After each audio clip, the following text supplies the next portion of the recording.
Hello everyone, सब लोग कैसे हो। अपन ने जो शुरू करी थी मास्टर सेंटेंस एरर्स की जो सीरीज़ थी 0 to फुल मार्क्स, उसके अंदर आज जो अपन करने वाले हैं वो अपना 8th पार्ट करेंगे, जिसके अंदर अपन वर्ब से रिलेटेड जितने भी एरर्स होते हैं वो देखेंगे, उनसे रिलेटेड जितने भी रूल्स होते हैं वो सारे देखेंगे। दैन उसके बाद प्रैक्टिस क्वेश्चंस करेंगे जो अपन पहले जैसा करते आए, वही सेम पैटर्न अपना चलेगा। बहुत ज़्यादा इंपॉर्टेंट टॉपिक है, वर्ब से बहुत ज़्यादा क्वेश्चन बनते हैं।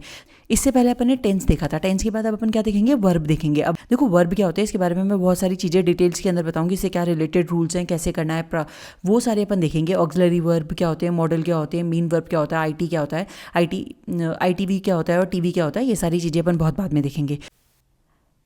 एक थोड़ी सी इंपॉर्टेंट बात यह है कि इस वाले जो वीडियो को ना मैं थोड़ी सी देर लेट अपलोड करूँगी। मैंने जब आपको इंट्रोडक्शन दिया था तो उन्होंने बताया था कि हर संडे को मैं आपको 4 बजे अपलोड कर दूँगी। मैं टाइम भी चेंज कर रही हूँ, 7 AM पे करूँगी, मैं सुबह अपलोड करूँगी। दूसरी बात ये भी है कि ये वीडियो को बनाने में क्योंकि थोड़ा सा लंबा है, इसके अंदर बहुत सारी चीज़ें थी ऐड करनी थी मुझे और समझानी भी थी, तो इसलिए वीडियो थोड़ा सा टाइम ले रहा है बनने के अंदर। तो टाइम ले रहा है तो इसलिए मैं इसको एकदम एंड के अंदर, मतलब जब कंप्लीट हो जाएगा तो शायद इस संडे को नहीं हो पाएगा, नेक्स्ट संडे शायद हो जाएगा, अगर उससे भी नेक्स्ट होगा तो उससे देखूंगी। लेकिन मैं इसको करूँगी तो मैं सोच रही हूँ कि जितना भी चीज़ें हैं उसको अच्छे से बताऊँ, मतलब स्किप नहीं करूँ, ताकि आपका, अगर आप ये वीडियो देख रहे हो, जो जितने भी लोग देख रहे हो उनका फ़ायदा हो, अच्छी तरह से फ़ायदा हो। जो चीज़ें मैं बताने वाली हूँ वो आपको शायद कहीं मिल जाए और ना भी मिले, मिल जाए तो वेल एंड गुड है, नहीं मिले तो यहाँ से तो आप देख ही लेना, ठीक है। फिर उसके बाद क्योंकि वर्ब से रिलेटेड बहुत सारे एरर्स बनते हैं, सेंटेंस एरर के अंदर वर्ब से रिलेटेड एक एरर तो पूछा जाता है, तो पेपर में 1 मार्क्स भी मैटर करता है, तो इसलिए वर्ब जो है वो बहुत ज़्यादा इंपॉर्टेंट है। तो चलो शुरू करते हैं। अब देखो सबसे पहली बात जो यहाँ पे आती है ना वर्ब की, तो वर्ब क्या होता है। सबसे पहले वर्ब जो होता है, वर्ब क्या होता है, अच्छा मुझे ये बताओ, वर्ब को हम कैसे समझेंगे। इस चीज़ को समझने से पहले आपको कुछ छोटी छोटी चीज़ें समझनी पड़ेगी। जैसे ऑक्सिलरी वर्ब क्या होता है, मेन वर्ब क्या होता है, प्राइमरी, मॉडल, ट्रांजिटिव, इंट्रांजिटिव क्या होता है, फिर मोनो और डाई क्या होता है। तो ये जो चीज़ें हैं इसकी सब डिवीजन है, लेकिन आप जैसे ये सारी चीज़ें समझ लोगे तो आपको वर्ब भी समझ में आ जाएगा। सिंपल सी बात है, मैंने आपको जितने भी टॉपिक्स करवाए तो मैंने आपको बताया था कि आर्टिकल क्या होता है, प्रोनाउन क्या होता है, नाउन क्या होता है, नंबर्स क्या होते हैं, वो सारी चीज़ें समझाई थी। लेकिन सबसे पहले अपन यहाँ पे ये देखते हैं कि ऑक्सिलरी वर्ब क्या है, मेन वर्ब क्या है। मैं आपको ये चीज़ समझा दूंगी तो आपको ये चीज़ समझ में आ जाएगी, तो आपको पता चल जाएगा कि वर्ब क्या होता है, ठीक है। अब देखो सबसे पहले यहाँ पे अगर वर्ब को देखा जाए तो पहले डिवीजन देखते हैं समझाने से पहले। जब डिवीजन करते हैं अपन वर्ब को तो वर्ब 2 पार्ट्स में डिवाइड होता है, एक होता है ऑक्सिलरी वर्ब, एक होता है मेन वर्ब। ऑक्सिलरी का मतलब होता है सहायक क्रिया, जो क्रिया हो रही होती है बेसिकली, तो जो सहायक होती है उसको अपन ऑक्सिलरी बोलते हैं। और जो मेन वर्ब होता है यानी जो मुख्य क्रिया होती है उसको अपन मेन वर्ब कहते हैं। अब ये तो हिंदी के अंदर ट्रांसलेट हो गया, ये जो हो गया वो सहायक हो गई और वो जो हो गई वो मुख्य हो गई, तो ये तो ठीक है, चलो ये हिंदी के अंदर और इंग्लिश के अंदर ट्रांसलेशन कर दिया। लेकिन सहायक का मतलब क्या होता है, ये मेन की तरह काम नहीं करता। सहायक क्रिया वो होती है जो हेल्पर की तरह काम कर रहा होता है, जो जनरली ऐसा कहा जाता है जो मेन वर्ब ये हेल्प करता है मेन वर्ब की, उसके टेंस को, मूड को, वॉइस को शो करने के लिए, ठीक है।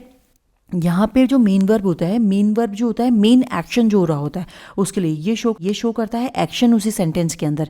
तो जब एक्शन को, सेंटेंस को शो करा जाता है तो वो मेन वर्ब होता है। जब उसकी हेल्प करने के लिए, मेन वर्ब की हेल्प करने के लिए टेंस को, टाइम को जो चीज़ बता रहा होता है उसको ऑक्सिलरी वर्ब कहा जाता है। अब इसको बहुत अच्छे से एग्जाम्पल से समझना है, एक ही एग्जाम्पल से समझा रही हूँ, आपको दोनों चीज़ें समझ में आ जाएगी। अब देखो यहाँ पे जैसे मैंने लिखा राम खाना खा रहा है, खाना खा रहा है, ठीक है। अब अगर आप यहाँ पे देखोगे तो ये जो खाना है ना, ये क्रिया है तो ये मेन वर्ब है, लेकिन यहाँ पे जो है ना, ये जो है वो ऑक्सिलरी वर्ब है, क्योंकि ये बता रहा है जो है वो प्रेजेंट की बता रहा है, खाना खा रहा है, इससे हमें पता चल रहा है कि वो अभी खाना खा रहा है, तो प्रेजेंट में वो काम कर रहा है। तो जब वो प्रेजेंट में काम कर रहा है तो इसने उसका टेंस बता दिया कि प्रेजेंट टेंस है, और खाना जो हो गया वो उसकी मेन क्रिया हो गई। तो जो खाना खाने का काम कर रहा है वो कब कर रहा है, प्रेजेंट में, तो जो टेंस बताएगा, टाइम बताएगा, वो ऑक्सिलरी वर्ब कहलाएगा, और जो मेन क्रिया, जो मुख्य एक्शन या फिर जो मुख्य काम हो रहा होगा वो कौन बताएगा, मेन वर्ब बताएगा।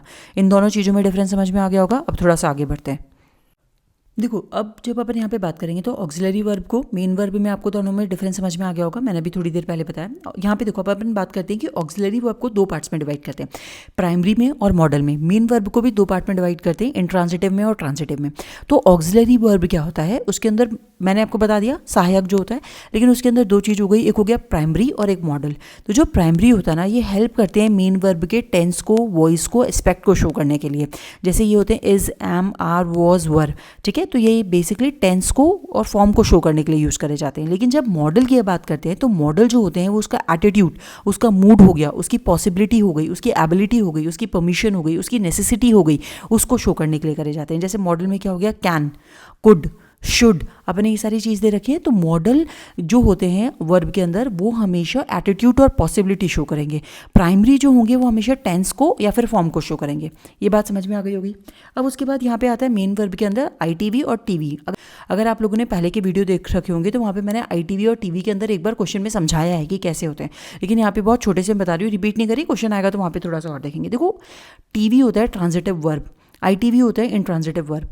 जो TV होता है ना, उसका मतलब है उसको एक ऑब्जेक्ट चाहिए। तो जब भी किसी भी चीज़ को एक ऑब्जेक्ट चाहिए होता है, कोई भी समथिंग या फिर कोई पर्सन चाहिए होता है, कोई चीज़ चाहिए होती है, उसको हम कहते हैं टीवी, जो उसके मीनिंग को कंप्लीट करता है। जैसे मैंने यहाँ पे लिखा शी ईट्स, तो यहाँ पे तो कोई ऑब्जेक्ट नहीं आ रहा, वर्ब आ गया कि ईट वो खा रही है, लेकिन क्या, तो अगर मैं बोलूँ शी ईट्स एप्पल, तो यहाँ पे जो एप्पल आ गया वो क्या हो गया, ट्रांजिटिव हो गया। वैसे ही अगर आप इनट्रांजिटिव की बात करोगे तो इसको ऑब्जेक्ट नहीं चाहिए होता है। जैसे मैंने लिखा शी स्लीप्स, वो सो रही है, अब वो कहाँ सो रही है, कैसे सो रही है, वो नहीं बता रहा, इसको कोई ऑब्जेक्ट नहीं चाहिए अपने पास में। शी ईट्स वो क्या खा रही है, हमें नहीं पता करना, हमें बस वो खा रही है, हमें इतना पता करना है। तो वो क्या कर रही है, शी ईट्स, वो क्या कर रही है, तो हमने बोला वो खा रही है। तो खा रही है, तो जो उसने ऑब्जेक्ट नहीं लिया, हमें यही नहीं पता कि वो क्या खा रही है, वो कहाँ सो रही है, कैसे सो रही है, कब सो रही है। तो जब हम ऑब्जेक्ट नहीं लेते, देखो इन मतलब होता है नेगेटिव सेंस में, देख लो इसको याद करने का। तो इन मतलब ऑब्जेक्ट नहीं है, तो वो इंट्रांजिटिव हो गया, जिसके अंदर ऑब्जेक्ट है वो ट्रांजिटिव हो गया। इससे बहुत ज़्यादा क्वेश्चंस पूछे जाते हैं, इंपॉर्टेंट है। मोनो और डाई के अंदर सिंपल सी चीज़ होती है। मोनो मतलब एक ही पर्सन हो, एक ही सिंगल सब्जेक्ट हो, और डाई मतलब दो सब्जेक्ट हो। ठीक है, तो इसको अपन जब क्वेश्चंस वगैरह करेंगे तब थोड़ा और डिटेल में देखेंगे। अब देखो, थोड़ी देर पहले मैंने आपको बताया था ऑक्सिलरी वर्ब। ऑक्सिलरी वर्ब क्या होते हैं, प्राइमरी ऑक्सिलरीज होते हैं। जैसे be, is, are, am, was, were, be, being. फिर उसके बाद हैव का होता है हैव, हैज़, हैड। डू का होता है डू, डज और डिड। तो ये सारी चीज़ें ऑक्सिलरी वर्ब मैंने बता दिया, टेंस बताते हैं। तो इज का बात हो रही है, आर की बात हो रही है तो प्रेजेंट है। फिर वॉज और वर की बात हो रही है तो पास्ट है। ठीक है, हैव और हैव की बात हो रही है, हैज़ की बात हो रही है, हैड की बात हो रही है, हैड की बात हो रही है तो पास्ट की, इनकी बात हो रही है तो प्रेजेंट। डू, डज और डिड की बात हो रही है तो पास्ट की बात हो रही है, इनकी बात हो रही है तो वो किसकी बात हो रही है, प्रेजेंट की बात हो रही है। सिंपल। मॉडल क्या होते हैं, can, could, may, might, shall, should. इस पर एक और टॉपिक है, अच्छे से देखेंगे इसको फिर। Should, will, would, must, need, dare, use to और ऑट टू। तो ये सारे मॉडल होते हैं। मॉडल क्या बताते हैं, एटीट्यूड बताते हैं, पॉसिबिलिटी बताते हैं। जैसे कैन, कुड, ये सारी पॉसिबिलिटी, एबिलिटी और permission. Ma'am can I go to washroom, ma'am can I go to park, ma'am can I go to. तो कैन आई, तो कैन वहाँ पे हम परमिशन मांग रहे हैं। ठीक है, तो एटीट्यूड हो गया, एबिलिटी हो गया, नेसेसिटी हो गई किसी एक्शन की, तो वो बताते हैं मॉडल ऑक्सिलरीज। और जो ऑक्सिलरीज वर्ब्स होते हैं वो क्या बताते हैं, मॉडल ऑक्सिलरीज, या इसको आप मॉडल वर्ब भी कह सकते हो। ठीक है, और यहाँ पे ऑक्सिलरी वर्ब्स होते हैं उसको क्या कहते हैं, जो अपने टेंस बताते हैं, टाइम बताते हैं। तो इन दोनों में अच्छे से डिफरेंस समझ में आ गया होगा। थोड़ा सा आगे चलते हैं, अब रूल्स करना शुरू करते हैं। ठीक है, बी के बाद अब रूल्स करना शुरू करते हैं। ऑफिशियली इस वाले जो चैप्टर है उसके जो रूल्स हैं उससे स्टार्ट कर देते हैं इसको। अब सबसे पहला देखो, बी का जो फॉर्म होता है इज, एम, आर, वॉज, वर। तो अगर बी के बाद वर्ब का फोर्थ फॉर्म लग रहा है, यानी वर्ब का फर्स्ट फॉर्म प्लस ING लग रहा है, तो वो हमेशा कंटिन्यूस टेंस बनाने के लिए होता है। जैसे he is trying to part with us, तो यहाँ पे इज हो गया, बी का फॉर्म हो गया टू बी, और यहाँ पे ट्राइंग हो गया, तो ट्राइंग वो ट्राई कर रहा है, ING लग गया वर्ब के फर्स्ट फॉर्म के साथ, वर्ब के फर्स्ट फॉर्म के साथ ING लग गया, तो यहाँ पे ये चीज़ क्या हो गया, कंटिन्यूस टेंस हो गया। लेकिन अगर जब भी आप पैसिव वॉइस बनाओगे तो पैसिव वॉइस में जो बी के फॉर्म होता है उसके साथ हमेशा वर्ब का थर्ड फॉर्म लगता है, ये बात हमेशा याद रखना। और बीइंग का जो प्रयोग होता है वो हमेशा पैसिव वॉइस में होता है। जैसे यहाँ पे देखो, मैनी बुक्स वर स्टोलन, तो बी का फॉर्म आ गया, वॉज और वर्ब पास्ट है, पास्ट की बात नहीं हो रही, लेकिन पैसिव वॉइस है, पैसिव वॉइस में वर्ब का कौन सा फॉर्म यूज़ करेंगे, थर्ड फॉर्म। तो ये बनेगा मैनी बुक्स वर स्टोलन यस्टरडे। मेरी बात समझ में आ गई। तो बी के फॉर्म के साथ अगर ING आ रहा है वर्ब के फर्स्ट फॉर्म के साथ, तो वो हमेशा वहाँ पे क्या होगा, कंटिन्यूस टेंस बनेगा। लेकिन पैसिव वॉइस में अगर हम बी का यूज़ करेंगे तो वहाँ पे हमेशा क्या होगा, वर्ब का फोर्थ फॉर्म नहीं, वर्ब का थर्ड फॉर्म यूज़ होगा। ये बहुत छोटी छोटी चीज़ें हैं जो आपको ध्यान रखनी है। नेक्स्ट रूल देखो, अब देखो, हैव सेकंड अपन ने देखा था, सबसे पहले अपन ने बी देखा था, फिर उसके बाद अपन ने देखा था हैव। तो हैव जो होता है उसके फॉर्म क्या होते हैं, हैव होता है, हैज़ होता है, हेड होता है। तो हेड जो होता है वो पास्ट के अंदर यूज होता है, हैव और हैज़ जो होता है वो प्रेजेंट के अंदर यूज होता है। इनके साथ हमेशा क्या होता है, वर्ब के थर्ड फॉर्म का प्रयोग होता है परफेक्ट टेंस बनाने के लिए। जैसे देखो, गीता हैज़ रीच्ड, तो हैज़ के साथ वर्ब का थर्ड फॉर्म, हैव डन, तो यहाँ पे थर्ड फॉर्म, हैड कम, तो कम जो होता है वो थर्ड फॉर्म होता है कम का, कम केम कम, तो यहाँ पे वर्ब का थर्ड फॉर्म हो जाएगा। तो ये बात भी सही है। तो हैव के विभिन्न जो रूप होते हैं उनके साथ हमेशा क्या लगता है, वर्ब का थर्ड फॉर्म लगता है। या तो आप हैव यूज़ करो, हैज़ यूज़ करो, या फिर हेड यूज़ करो, तो हमेशा आपको क्या लगाना पड़ेगा, वर्ब का थर्ड फॉर्म। और अपन ने जब टेंस पढ़े तो टेंस में देखा था कि एक क्या बनाने की यूज़ होता है, टेंस के अंदर परफेक्ट टेंस बनाने के अंदर यूज़ करा जाता है। फिर उसके बाद अपन ने दूसरा रूल देखते हैं, जो थर्ड रूल है अपना, डू के किसी भी रूप के साथ हमेशा क्या होता है, वर्ब का फर्स्ट फॉर्म यूज होता है। डू के क्या थे, डू, डज और डिड, तो इनके साथ हमेशा पास्ट के अंदर भी हमेशा वर्ब का फर्स्ट फॉर्म ही यूज होगा, तो ये चीज़ हमेशा ध्यान रखना। तो यहाँ पे देखो, शी डज नॉट राइट यानी first form, they do not make तो यहाँ पे फर्स्ट फॉर्म है, दे डिड नॉट कम तो यहाँ पे फर्स्ट फॉर्म है। तो डू के जो विभिन्न रूप होते हैं उनके साथ क्या होता है, हमेशा वर्ब का फर्स्ट फॉर्म यूज होता है। तो डू के साथ हमेशा वर्ब का फर्स्ट फॉर्म होता है। Is am are continuous tense बनाना है तो वर्ब का फोर्थ फॉर्म लगाना पड़ेगा। फिर अगर अपन को बी देखो बी के जो फॉर्म है उसके अंदर कंटिन्यूस टेंस के लिए वर्ब का फोर्थ फॉर्म लगाना पड़ेगा। अगर अपने पास यहाँ पे हैव का फॉर्म आ रहा है तो हैव के साथ वर्ब का थर्ड फॉर्म लगेगा, और डू जब आ रहा है तो उसके साथ हमेशा क्या लगेगा, वर्ब का फर्स्ट फॉर्म लगेगा। ये बात समझ में आ गई होगी। अब आगे चलते हैं। मॉडल ऑक्सिलरीज के अंदर सबसे पहला जो रूल होता है वो ये होता है, मॉडल क्या होता है, कैन, कुड, मे, माइट, इनके साथ हमेशा वर्ब का फर्स्ट फॉर्म का प्रयोग होता है। तो यहाँ पे वर्ब का हमेशा फर्स्ट फॉर्म लगेगा। तो they can win the race, modal 1, Meera can and will help me, तो यहाँ पे वर्ब का फर्स्ट फॉर्म यूज हो रहा है। तो ये बात एकदम समझ में आ गई। उसके बाद क्या होता है कि जो दो मॉडल ऑक्सिलरी होते हैं ना वो कभी भी एक साथ में प्रयोग में नहीं लाते। जैसे देखो यहाँ पे सेंटेंस क्या है, रॉन्ग है, क्योंकि he should must not do it, तो यहाँ पे मस्ट भी आ रहा है और शुड भी आ रहा है, तो दोनों आ रहे हैं, तो दो मॉडल एक साथ यूज नहीं होंगे। अगर आपको इनको यूज करना होगा तो आपको कंजक्शन का यूज करना पड़ेगा। जैसे he should and must do it, तो यहाँ पे आ जाएगा एंड। तो आपको ये चीज़ ध्यान रखनी है कि मॉडल के साथ हमेशा वर्ब का फर्स्ट फॉर्म आएगा। दो मॉडल्स जो होते हैं वो हमेशा एक साथ नहीं यूज होंगे, उनके साथ एक कंजक्शन ऐड होगा। जैसे आगे वाले रूल में देखो, अभी अपन ने देखा था कि कंजक्शन वाला रूल बताया था, देखो यहाँ पे मैंने लिख दिया he should and must go now, तो यहाँ पे एंड लग गया, तो कंजक्शन लग गया। तो दो मॉडल साथ में ना यूज होके उनके साथ कोई कंजक्शन यूज करेगा। कंजक्शन क्या यूज करा अपन ने यहाँ पे, एंड। तो इतनी बात समझ में आ गई होगी। उसके बाद एक और चीज होती है कि जो मॉडल ऑक्सिलरीज होते हैं ना, सब्जेक्ट चाहे सिंगुलर हो चाहे प्लूरल हो, इस बात से फर्क नहीं पड़ता उसका क्या नंबर है। जैसे यहाँ पे देखो मैंने लिखा है, मॉडल ऑक्सिलरीज के सब्जेक्ट के नंबर और पर्सन से अनुशासित नहीं होते, अर्थात सब्जेक्ट सिंगुलर हो या प्लूरल, मॉडल ऑक्सिलरीज के रूप में कोई भी परिवर्तन नहीं होता। बहुत सिंपल सी चीज़ है। लेकिन उसके बाद ये जो ठीक है कि आप देखो कैन जो है वो कैन ही रहेगा, अगर आप एक की बात कर रहे हो, दो की बात कर रहे हो, तीन की बात कर रहे हो, ये कभी भी कैंस नहीं बनेगा। कैंस बनते ही इसका मीनिंग चेंज हो जाएगा। तो जो मॉडल होता है उसके साथ आप सिंगुलर रखो, प्लूरल रखो, उसका जो हमेशा फॉर्म होता है वो हमेशा सेम रहता है। ये बात समझ में आ गई। लेकिन एक बहुत इंपॉर्टेंट नोट बताने जा रही हूँ, उसको देखो मैंने यहाँ पे लिखा हुआ भी है note, need and dare modal auxiliaries है और मेन वर्ब भी है। अब ये कैसे कैसे काम करते हैं, इनसे क्या क्या चीज़ें होती हैं, उसको थोड़ा सा देखना शुरू करते हैं। मैं आपको बहुत इंपॉर्टेंट चीज़ बताने जा रही हूँ ग्रामर से रिलेटेड, उसको बहुत ध्यान से सुनना। देखो अभी मैंने आपको बताया कि जो नीड और डेयर होते हैं वो मॉडल भी होते हैं, और अभी अपन मॉडल्स की बात कर रहे थे, तो मॉडल्स होते हैं, तो मॉडल जो होते हैं वो चेंज नहीं होते मेन वर्ब के साथ वगैरह। लेकिन यहाँ पे क्या होता है, नीड और डेयर के साथ क्या होता है, वो मेन वर्ब की, वो वर्ब की तरह भी काम करते हैं और मॉडल की तरह भी काम करते हैं। लेकिन अब हम कहाँ कहाँ पहचानेंगे कि मॉडल की तरह काम कर रहे हैं या वर्ब की तरह, क्योंकि अगर हमें वर्ब की तरह उसको यूज़ करना है तो हमें चेंज करना पड़ेगा सिंगुलर और प्लूरल के हिसाब से। लेकिन अगर हमें उसे मॉडल की तरह यूज़ करना है तो हम उसे चेंज नहीं कर सकते। हम नीड अगर मॉडल की तरह यूज़ हो रहा है तो उसको नीड्स नहीं बना सकते, वो मॉडल नीड ही रहेगा, क्योंकि यहाँ पे एस नहीं लगता। अब हम कैसे पता लगाएंगे कि मॉडल की तरह यूज़ हो रहा है या फिर मेन वर्ब की तरह, तो उसका बहुत अच्छा तरीका होता है, वो समझा देती हूँ। देखो कुछ यहाँ पे भी कुछ इनसे रिलेटेड कुछ रूल्स होते हैं, उन रूल्स को समझ लो। जैसे जब नीड और डेयर के साथ नॉट लगा होता है तो ये मॉडल की तरह यूज़ करते हैं। तो जब भी नीड और डेयर के साथ नॉट लगाएगा तो वो मॉडल होंगे, और उनके साथ कभी भी इनका सिंगुलर नहीं बनेगा, इनके साथ टू का प्रयोग नहीं होगा। जैसे यहाँ पे देखो मैंने लिखा हुआ भी है, अतः ऐसी स्थिति में ना तो इसका singular need nots, needs not, dares not, dares नहीं लग रहा, एस नहीं लग रहा हो सकता है, ना ही इनके बाद टू का प्रयोग हो सकता है, अर्थात अन्य मॉडल की भांति यह कार्य करते हैं। जैसे ही need not do it, you need not do it, she dare not meet you. तो यहाँ पे अगर आप देखोगे तो need not, dare not, meet लिखा हुआ है। तो यहाँ पे डेयर नॉट जो है, नीड नॉट जो है, नीड नॉट जो है वो मॉडल है, मीट जो है वो वर्ब का फर्स्ट फॉर्म है। तो मेरी बात समझ में आ रही है आपको। यहाँ पर मॉडल जब इनके साथ, पहला रूल हमने ये देखा कि अगर नीड और डेयर के साथ नॉट लग जाएगा तो ये मॉडल की तरह वर्क कर रहे हैं, और मॉडल की तरह वर्क करने के कारण इनके साथ कभी भी एस नहीं लगेगा और इनके साथ कभी भी टू का प्रयोग नहीं होगा। मेरी बात समझ में आ गई। नेक्स्ट वाला रूल देखो।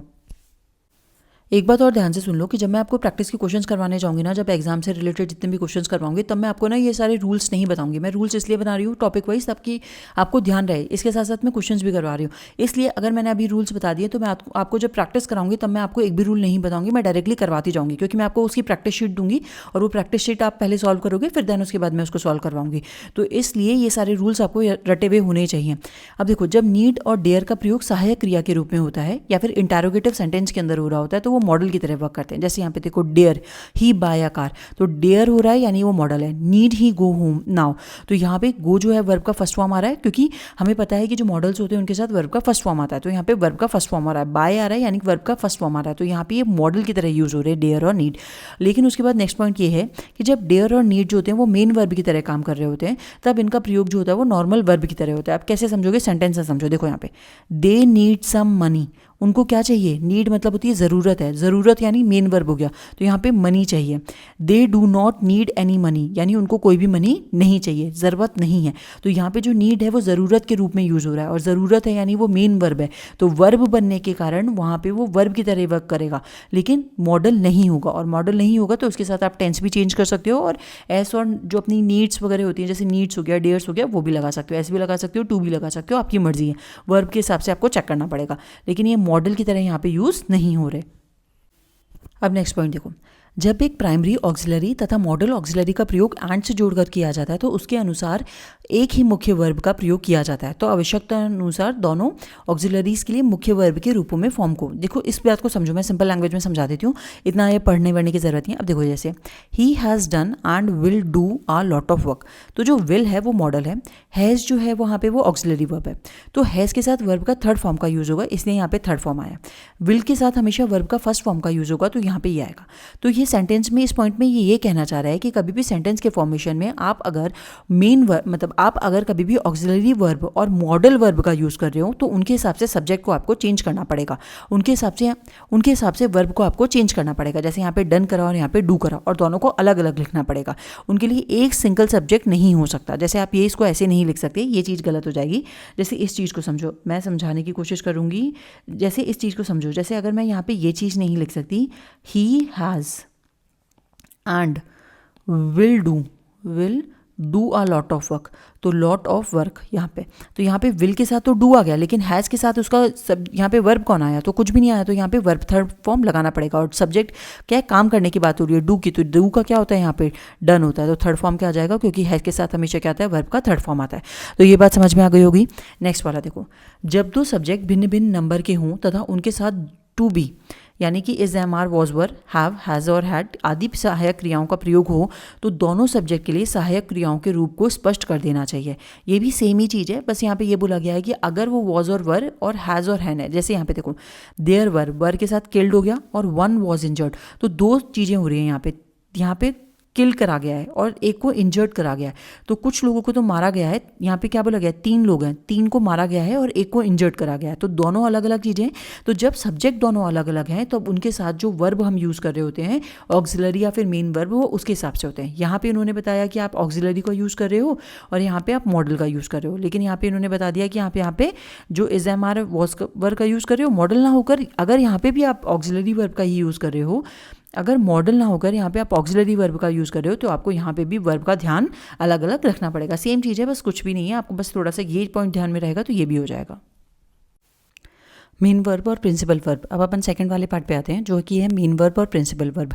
बहुत इंपॉर्टेंट है, बहुत इंपॉर्टेंट है। एरर में आपको इतने क्वेश्चंस कराऊंगी ना, इससे कि आपको पता चल जाएगा कि कितना इंपॉर्टेंट है। बहुत ध्यान से सुन लो। इसमें मेन वर्ब जो होते हैं ना, इसमें क्या होता है, कुछ वर्ब्स होते हैं जिनके मीनिंग हमें एग्जैक्ट पता होने चाहिए। अब अगर आप उसको मीनिंग पता है तब आप उसको सही यूज़ कर सकते हो। दिखने वाले सेम दिखने वाले उनको यूज़ कर लिया जाता है और उससे एरर दे दिया जाता है। हमें पता नहीं होता, हमें लगता है इसका थर्ड फॉर्म है, सेकंड फॉर्म है, यही होगा और हम उसको टिक करके आ जाते हैं, तो वो गलत होता है। देखो यहाँ पे मैं कुछ चीज़ें भी बताऊंगी, जब अपन क्वेश्चंस करेंगे तो और अच्छे से देखेंगे। लेकिन जैसे यहाँ पे देखो, he raised a problem, he rose a problem, तो यहाँ पे रेज्ड की बदले रोज आएगा। Who discovered radium, who invented, to discover मतलब और इन्वेंटेड, तो जब खोज हो रही है रेडियम की तो वो किसने करी है, तो इन्वेंट किसने करा है रेडियम, ठीक है। डिस्कवर नहीं करा किसी ने भी, खोजा नहीं, डिस्कवर इंडिया को करा। मतलब ऐसे बोला जाता है कि कोलंबस ने अमेरिका को डिस्कवर करा, तो डिस्कवर खोज करना, लेकिन इन्वेंट करना तो वो रेडियम को हुआ। तो यहाँ पे इन शब्दों में बहुत डिफरेंस होता है। तो ये मेन वर्ब्स होते हैं। कुछ एग्जाम्पल मैं यहाँ पे बता रही हूँ और उस पर इंपॉर्टेंट मार्क कराऊंगी, उनको लिख लो। जहाँ पे भी जितने भी लोग हैं उसको लिख लो और उनको 4-4 5-5 बार देखो, क्योंकि उनसे रिलेटेड अपन बहुत क्वेश्चंस करेंगे। उसके बाद देखो वर्ब का फर्स्ट फॉर्म, सेकंड फॉर्म और थर्ड फॉर्म। बियर होता है जन्म देना, ढूंढना और सहना। बोर और बॉर्न, तो जो बॉर्न होता है, बॉर्न जो होता है वो हमेशा पैसिव में होता है। मैंने सारी ये चीज़ें लिख दी है, वैसे भी पीडीएफ में दूंगी, जैसे ही सारे रूल्स खत्म हो जाएंगे। तो ये सब पीडीएफ वगैरह की टेंशन मत करो, जो बस बताना चाह रही हूँ उन चीज़ को समझो, उनको देखो कि क्या चीज़ है। तो बियर होता है जन्म देना, ढूंढना और सहना। बोर हो जाएगा, बॉर्न हो जाएगा, ठीक है। फिर फाइंड मतलब होता है पाना, तो फाउंड और फाउंड। फिर फाइंड, देखो फाइंड होता है पाना, फाउंड इसका सेकंड फॉर्म होता है, इसका थर्ड फॉर्म होता है। लेकिन अगर आप यहाँ पे फाउंड को लेकर आओगे तो फाउंड मतलब होता है नींव डालना है, फिर बुनियाद डालना। तो यहाँ पे इसका जो सेकंड फॉर्म और थर्ड फॉर्म होता है वो क्या होता है, फाउंडेड और फाउंडेड। अब आपको कैसे पता चलेगा कि यहाँ पे फाइंड वाली बात हो रही है या फिर फाउंडेड वाली बात हो रही है? तो हिंदी में उसे कन्वर्ट करोगे या फिर जो भी आपकी नेटिव लैंग्वेज है उसके अंदर जब सेंटेंस को कन्वर्ट करने की कोशिश करोगे, उसका मीनिंग निकालने की कोशिश करोगे, तब आपको पता चलेगा कि पाने वाली बात हो रही है या फिर किसी भी बुनियाद डालना या फिर किसी को भी फाउंडेशन लगाने वाली बात हो रही है। तो जब भी हम नींव डाल रहे हैं, किसी की फाउंडेशन लगा रहे हैं, तो हम फाउंड का यूज़ करेंगे। अगर पास्ट में है तो हम क्या, फाउंडेड का यूज़ करेंगे। हैव और हैज़ आ रहा है तो हम फाउंडेड का यूज़ करेंगे। लेकिन कहीं कुछ चीज़ को खोजना, पाना, फाइंड करने की बात हो रही है, तो यहाँ पे अगर उसका पास्ट आ रहा है तो फाउंड का यूज़ करेंगे, और यहाँ पे फाउंड का हैज़ और हैव के साथ फाउंड का यूज़ करेंगे। तो मेरी बात ये समझ में आ रही है? फिर ये देखो, ये बहुत इंपॉर्टेंट है, ये उससे इंपॉर्टेंट है और ये सबसे इंपॉर्टेंट है, ये तीनों। अब यहाँ पे देखो, हैंग होता है लटकाना, एक होता है हैंग होता है फांसी देना। दोनों ही हैंग है और दोनों ही हैंग है। लेकिन जब फांसी देने के रिस्पेक्ट में बात करी जाती है तो ये बनता है हैंग्ड और हैंग्ड, ईडी लग जाता है। लेकिन जब ये लटकाना की बात रिस्पेक्ट में बात हो रही है तो HUNG हो जाता है। यहाँ पे हैंग्ड, ईडी नहीं लगा, यहाँ पे हैंग को हंग कर दिया, HU कर दिया, तो यहाँ पे HU हो जाता है। तो अगर वो लटकाने के सेंस में बात करेगा तो हम HUNG करेंगे, लेकिन अगर वो फांसी देने के सेंस में करेगा तो हैंग्ड HANGED करेंगे, ईडी भी लगाएंगे उसके साथ में। तो ये बात समझ में आ गई होगी। फिर उसके बाद होता है लाए, ले और लाए, ठीक है। अब तीनों में बहुत डिफरेंस है। एक होता है लाए, लेटना, एक होता है लेटना और डालना, और फिर लाए होता है झूठ बोलना। Lie, he is a liar, liar बोलते हैं तो झूठ बोलता है। तो जो झूठ बोलने वाला होता है उसका होता है लाइड और लाइड, ठीक है। जो लेटने वाला होता है उसका होता है लेड और लेट, और जो लाए होता है लेटने वाला उसका होता है ले और लेन। तो आपको ये चीज़ें पता होनी चाहिए। तो जब ले का डालना समझ लो, अगर अभी याद करने के लिए, जब सेंटेंस में यूज़ करेंगे तो सेंटेंस के साथ बताती जाऊंगी, तो हिंदी के अंदर बताऊंगी, जैसे भी समझाने की कोशिश करूंगी। तो यहाँ पे लाई देखो, तो लाए लेटना, ले और लेन, लेटना और डालना, लेड और लेड। लाए होता है झूठ बोलना, तो लाइड और लाइड। फिर उसके बाद होता है राइस और रेज, तो राइज मतलब होता है जगना, उठना, उगना। रोज और राइजन सन के लिए यूज़ करा जाता है, सन राइजेज इन ईस्ट। तो वो जो होता है वो अपन किसके लिए यूज़ करते हैं, उठना, जगना, ठीक है। और रेज मतलब होता है खड़ा रहना, तो यहाँ पे रेज का खड़ा रहना, खड़ा करना, उठना, किसी मुद्दे को उठाना। तो रेज्ड और रेज्ड होता है किसी टॉपिक को उठाना। तो he raise this topic in assembly, तो उन्होंने वो मुद्दा जो है वो उठाया असेंबली के अंदर। He rise in the morning, he rise up 8 o'clock in the morning, जो भी है टाइम। तो राइज जो हो जाएगा वो होता है उठना, जागना, नींद से जागना।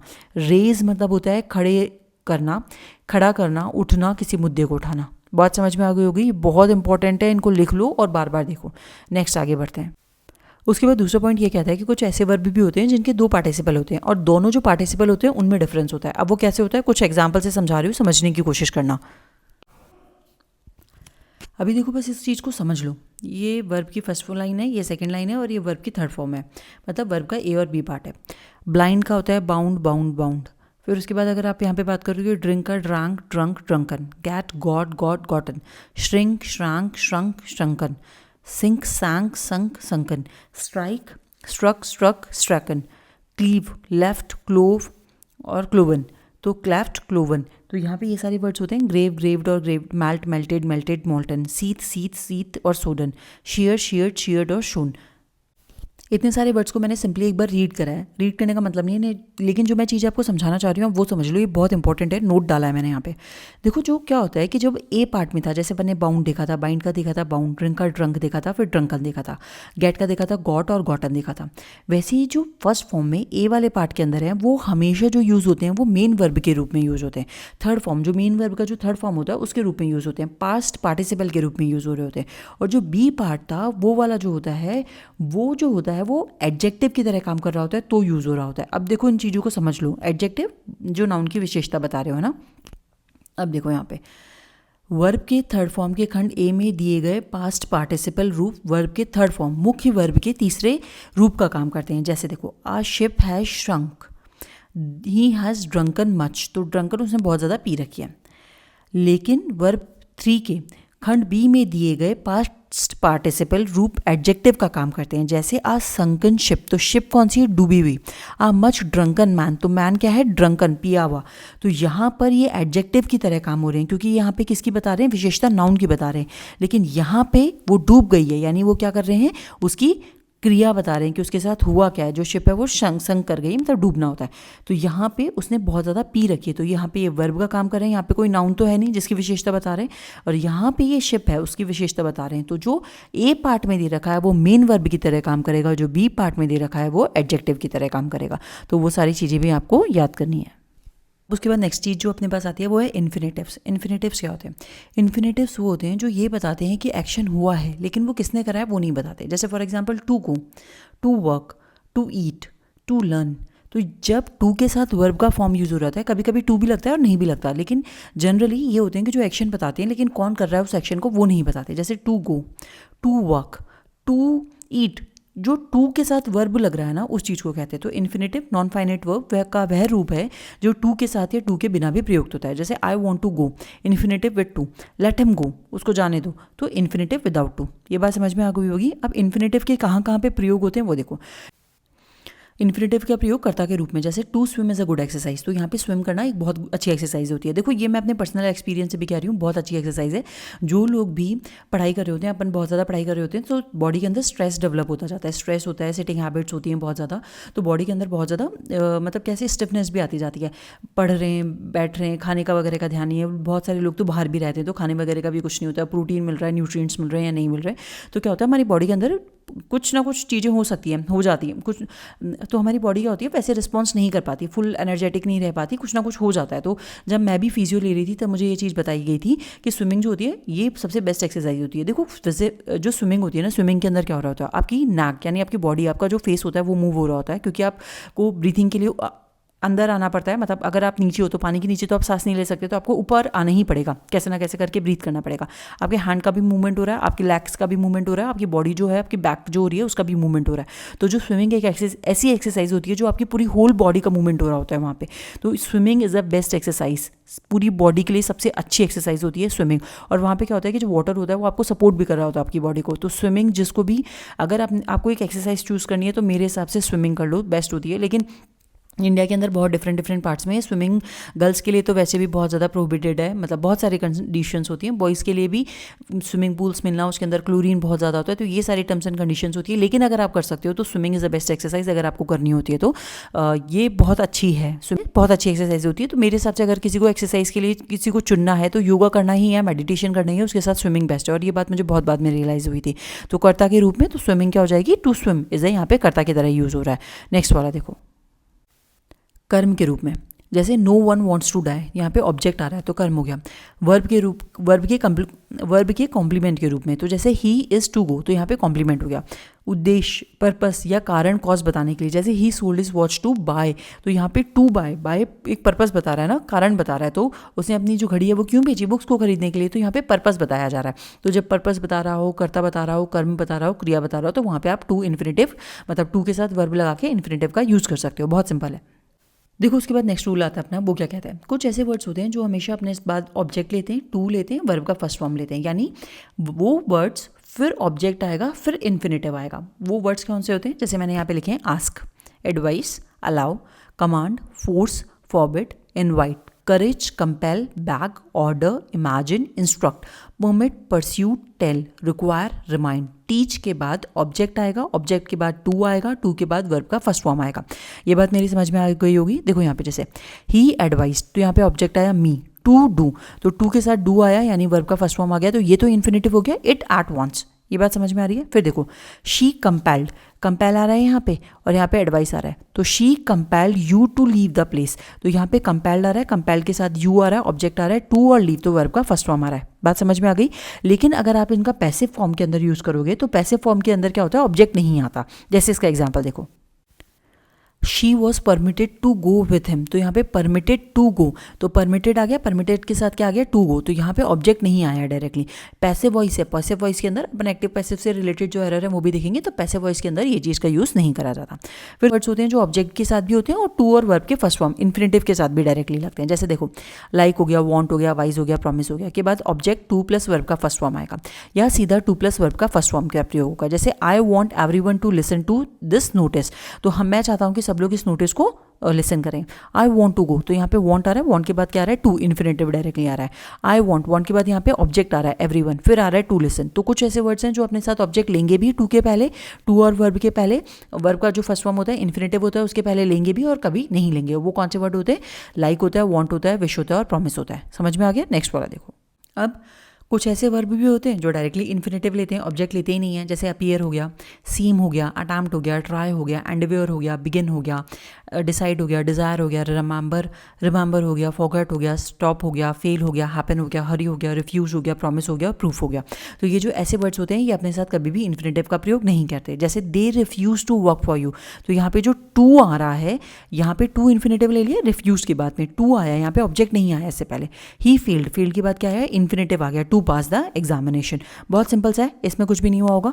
इससे एरर्स जब अपन करेंगे तो बहुत अच्छे से समझ में आएगा। ये वर्ड्स याद होने चाहिए, लेकिन जैसे अपीयर हो गया, सीम हो गया, अटैम्प्ट हो गया, ट्राई हो गया, एंडवेयर हो गया, बिगिन, आप करोगे तब आपको ये चीज़ें याद होती जाएंगी। देखो अब इनके बाद कुछ ऐसे वर्ड्स होते हैं जो अपने साथ इन्फिनेटिव लेते हैं और जिरंड भी लेते हैं। जिरंड मैंने बताया था आपको पहले भी कि वर्ब का आईएनजी फॉर्म के साथ यूज होता है। अब रिमेंबर, फॉरगॉट, लाइक और स्टॉप, ये चार ऐसे वर्ड्स हैं जिनके साथ इन्फिनेटिव भी लगेगा और जिरंड भी लगेगा, लेकिन जो मीनिंग है वो चेंज हो जाएगा। जैसे देखो I will remember to post the letter, तो मैं रिमेंबर कर रहा हूँ किसको, लेटर को पोस्ट करना, तो इसका क्या मतलब हुआ, चिट्ठी पोस्ट करनी है और इसे मैं याद रखूँगा। ठीक है, फिर उसके बाद देखो I will remember posting the letter, तो यहाँ पर चिट्ठी पोस्ट की गई है, इसे मैं याद रखूँगा। तो यहाँ पर चिट्ठी पोस्ट करनी है तो टू आया है यानी इन्फिनेटिव आया, और यहाँ चिट्ठी पोस्ट करी गई है तो वो याद रखना है। तो बात समझ में आ रही है, एक में चिट्ठी पोस्ट करनी है, अभी काम नहीं हुआ है, और दूसरे के अंदर काम हो चुका है। ठीक है, तो उसको याद रखा गया है। देखो यहाँ पे ही स्टॉप्ड स्मोकिंग, तो यहाँ पे स्टॉप का वर्ब का सेकेंड फॉर्म आया, स्मोकिंग यानी जिरंड का फॉर्म हुआ है। तो यहाँ पर अगर आप इसको देखोगे तो ही स्टॉप्ड स्मोकिंग, तो उसने सिगरेट पीना बंद कर दिया है, उसने सिगरेट पीना छोड़ दिया है। वहीं पे अगर मैं लिखूँ आपको यहाँ पे ही स्टॉप्ड टू स्मोक, तो यहाँ पे उसने अभी स्मोक करना, जो सिगरेट वो पी रहा था उसको पीना बंद कर दिया है। तो यहाँ पे वो सिगरेट पीने के लिए रुका है या फिर ठहरा है, और यहाँ पे बात हो रही है कि उसने सिगरेट पीना छोड़ दिया है। तो ये एक इंस्टेंट की बात कर रहा है कि अभी वो रुका हुआ है सिगरेट पीने के लिए, ठीक है, और यहाँ पे वो छोड़ चुका है सिगरेट पीना। बात समझ में आ रही है। तो जिरंड का क्या मतलब होता है और इन्फिनेटिव का क्या मतलब होता है, अगर ये किसी भी वर्ब के साथ जुड़ जाए तो उसका पूरा सेंटेंस का मीनिंग चेंज कर देते हैं। एक और पॉइंट है वो समझ लो, फिर उसके बाद अपन देखेंगे, अभी इन्फिनेटिव में अपन टू का यूज़ कर रहे थे वर्ब के फर्स्ट फॉर्म के साथ, अब अपन देखेंगे उसके बाद कि जो टू है उसको कहाँ से हटाना है। ठीक है, अब देखो नो के बाद आवश्यकता अनुसार जिसकी हमें ज़रूरत होती है, जैसे कि हाउ हो गया, वेयर हो गया, वैन हो गया, वाई हो गया, उसका प्रयोग करके हम इन्फिनेटिव का प्रयोग करते हैं। जैसे देखो I know how to write the paragraph, मुझे पता है कि जो पैराग्राफ है उसको कैसे लिखना है। They know where, why, when to start the work, तो कब उसको स्टार्ट करना है, कैसे स्टार्ट करना है, कब स्टार्ट करना है और कहाँ स्टार्ट करना है वो उसे पता है। तो यहाँ पे टू स्टार्ट इन्फिनेटिव आया, लेकिन जो नो है, नो के बाद हम ये वर्ड्स का यूज़ करके हम उसका पर्पस बताते हैं कि उसको क्या करना है, कहाँ होना है। ठीक है, तो ये बात समझ में आ गई। उसके बाद अपन देखेंगे omission of to. Omission of to, omission कब करना है अब वो देखते हैं। देखो इन्फिनेटिव में अपन टू का यूज़ कर रहे थे वर्ब के फर्स्ट फॉर्म के साथ, लेकिन कुछ ऐसे वर्ड्स जो होते हैं उनके साथ इन्फिनेटिव होता है, यानी बेयर इन्फिनेटिव। बेयर इन्फिनेटिव कहा जाता है, यानी वर्ब का फर्स्ट फॉर्म तो आ रहा है लेकिन टू उनके साथ नहीं लग रहा होता।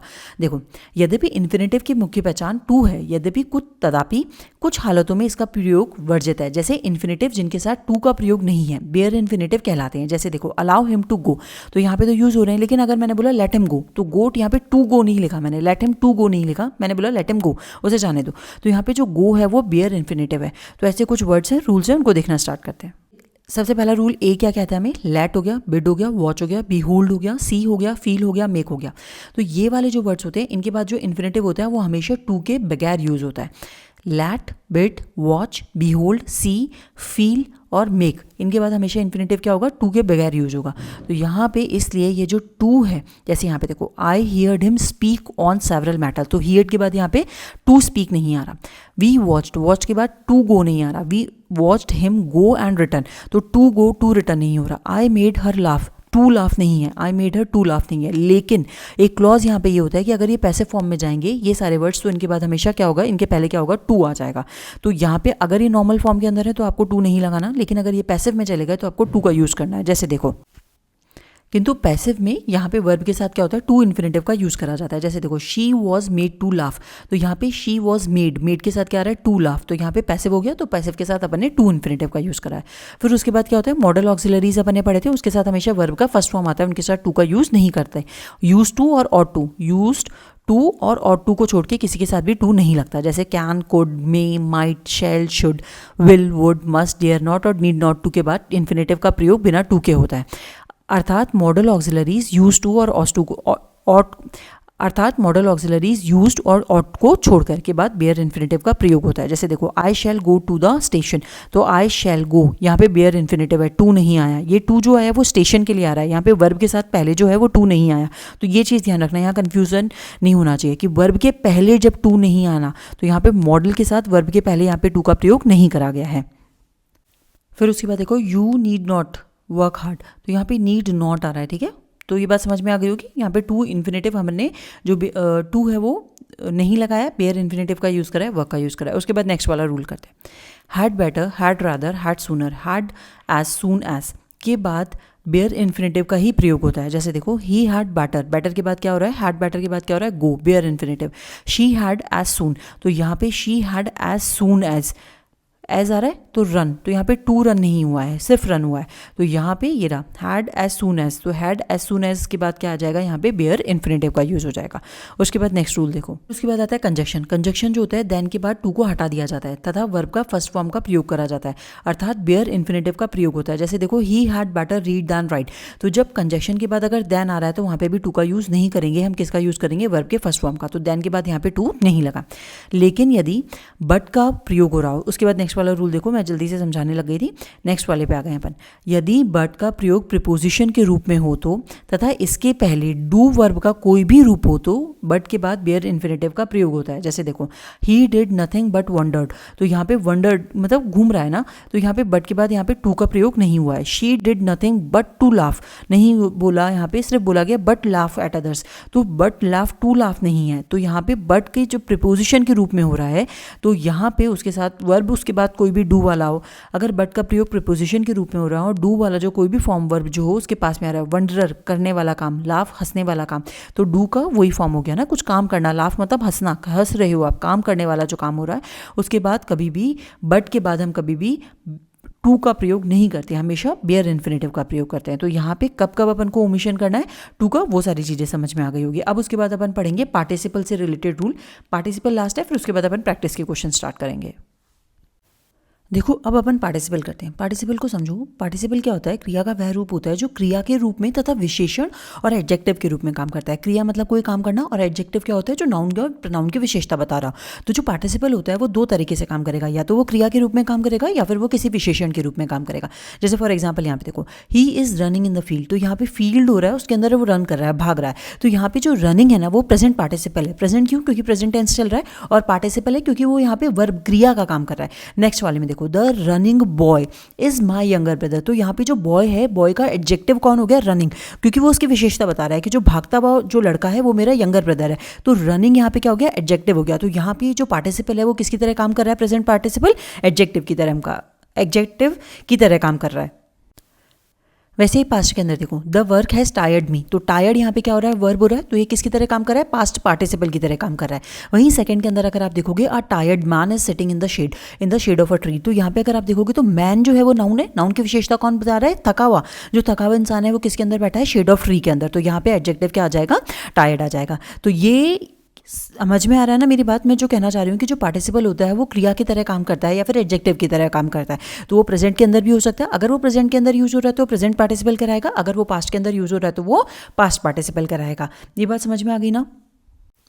अब हम देखते हैं कि ये कितने प्रकार के पार्टिसिपल्स होते हैं, type of participles. Participle simply दो टाइप के होते हैं, एक तो प्रेजेंट होता है और पास्ट होता है। प्रेजेंट जो अभी अपन ने देखा था उसके अंदर जनरली आईएनजी लगाया जाता है, जैसे रनिंग हो गया, वॉकिंग हो गया, रनिंग हो गया, वॉकिंग हो गया, स्विमिंग हो गया। पास्ट के अंदर अगर आप टेंस देखोगे सेकंड फॉर्म के अंदर होगा तो वो हो जाएगा, जैसे सबसे पहले होता है ईडी लगा हुआ होता है, जिसके अंदर बाद में टी लगा हुआ होता है, ईएन लगा हुआ होता है, या फिर लास्ट के अंदर एनई लगा होता है। तो अभी मैं थोड़े से एग्जाम्पल बता देती हूँ तो वो चीज़ देख लो। जैसे यहाँ पे देखो ईडी लगा हुआ है, तो जैसे टायर्ड हो गया, अमेज्ड हो गया, सरप्राइज्ड हो गया, वर्कड हो गया। वैसे भी इस वर्ब के सेकंड फॉर्म भी होते हैं, तो उससे भी पता चल जाएगा कि ये जो पार्टिसिपल है वो कौन सा है, पास्ट का है।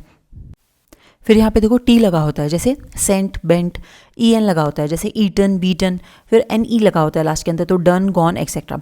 पार्टिसिपल। फिर उसके बाद ये सारी चीज़ें समझ में आ गई कि पास्ट पार्टिसिपल के अंदर क्या चीज़ होती है, प्रेजेंट के अंदर क्या चीज़ होती है। अब उसके बाद थोड़ा सा रूल्स देखते हैं। पार्टिसिपल का प्रयोग दो या दो से अधिक वाक्यों को जोड़ने के लिए भी किया जाता है। जैसे देखो, he took the gun, he shot the tiger. अब देखो ये बहुत इंपॉर्टेंट चीज़ समझा रही हूँ, आपको समझ में आनी चाहिए, क्योंकि ये बहुत इंपॉर्टेंट है, इससे बहुत ज़्यादा एरर पूछे जाते हैं। मैं आपको जो चीज़ यहाँ पे समझा रही हूँ उसको बहुत अच्छे से समझना। देखो यहाँ पे दो सेंटेंस है, he took the gun, he shot the tiger. उसने गन ली और उसने टाइगर को शॉट करा।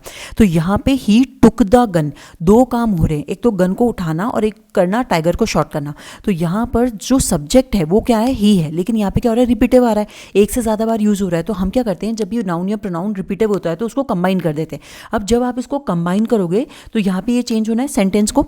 तो यहाँ पे जो ही है, ही का सब्जेक्ट क्या हो जाएगा, यहाँ पे हैविंग बनेगा। तो यहाँ पे ये चीज़ बनेगा, having taken the gun, having taken the gun, he shot the tiger. मेरी बात समझ में आ रही है, क्योंकि यहाँ पे प्रोनाउन या फिर जो नाउन होता है वो रिपीटिव हो रहा है। तो इस सेंटेंस को कंबाइन करने के लिए हम ऐसे करते हैं।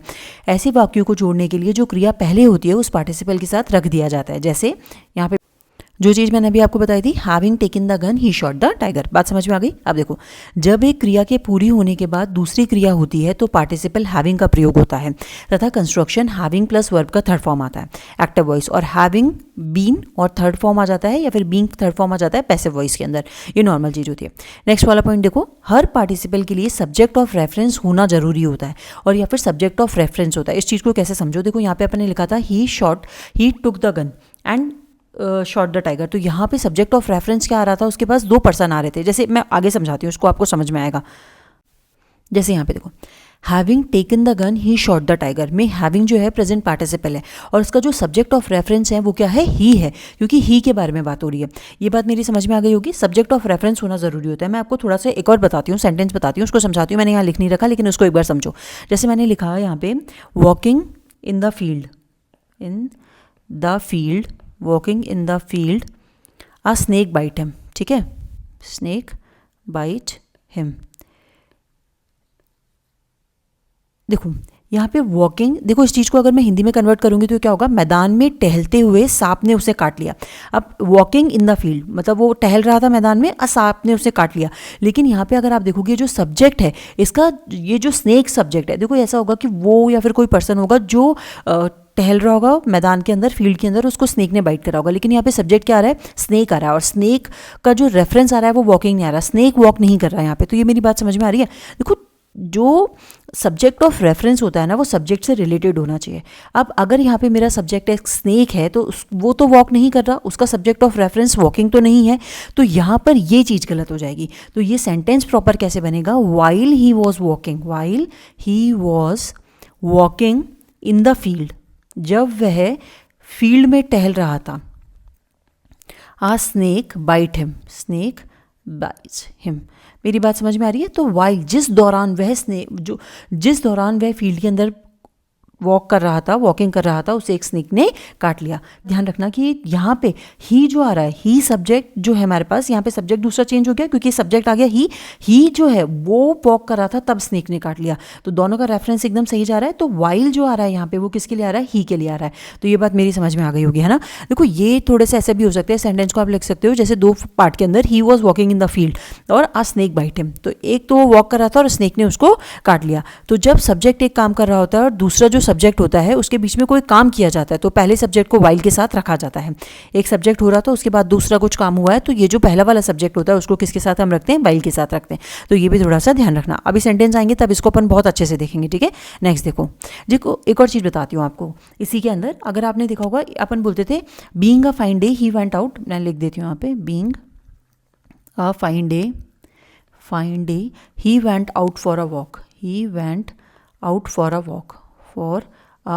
ठीक है। ही, अब क्या यहाँ पे went out, he went out, तो ही के साथ यहाँ पे सब्जेक्ट ऑफ रेफरेंस तो बीइंग तो नहीं होगा, वो बाहर गया वॉक के लिए तो बीइंग आ। तो यहाँ पे जब भी आपको सब्जेक्ट मतलब जो सब्जेक्ट होता है उसका आपको नाउन या प्रोनाउन, क्योंकि डे की भी बात हो रही है ना यहाँ पे, तो जब यहाँ पे कोई भी अनरिलेटेड पार्टिसिपल, देखो यहाँ पे ये जो बीइंग जो आ रहा था ना वो अनरिलेटेड पार्टिसिपल है, इसका जो सब्जेक्ट ऑफ रेफरेंस है वो वी तो नहीं है, तो यहाँ पे इस चीज़ के लिए क्या बनेगा, इट बीइंग, इट आगे लग जाएगा, ठीक है।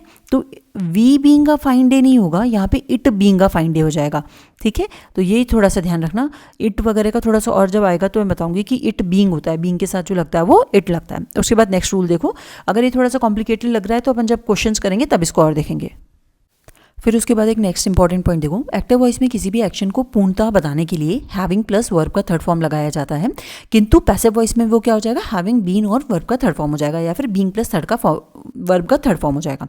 अब जैसे देखो, having taken breakfast he went out, तो यहाँ पे हैविंग टेकन ब्रेकफास्ट, तो जब उसने ब्रेकफास्ट कर लिया वो बाहर गया, तो यहाँ पे हैविंग आ रहा है, वर्ब का थर्ड फॉर्म आ रहा है, तो इसका क्या अर्थ हुआ, after he had taken breakfast he went out, खाना जो ब्रेकफास्ट है उसको खाने के बाद वो बाहर गया। नेक्स्ट वाला देखो, the leader having been killed the followers run away, तो यहाँ पे leader having been killed, the followers जो है वो क्या हो, भाग गए, तो यहाँ पे हैविंग आ रहा है, बीन आ रहा है पैसिव के अंदर और किल्ड आ रहा है, तो जैसे ही जो लीडर है उसको मार दिया गया, जो फॉलोअर्स थे वो भाग गए।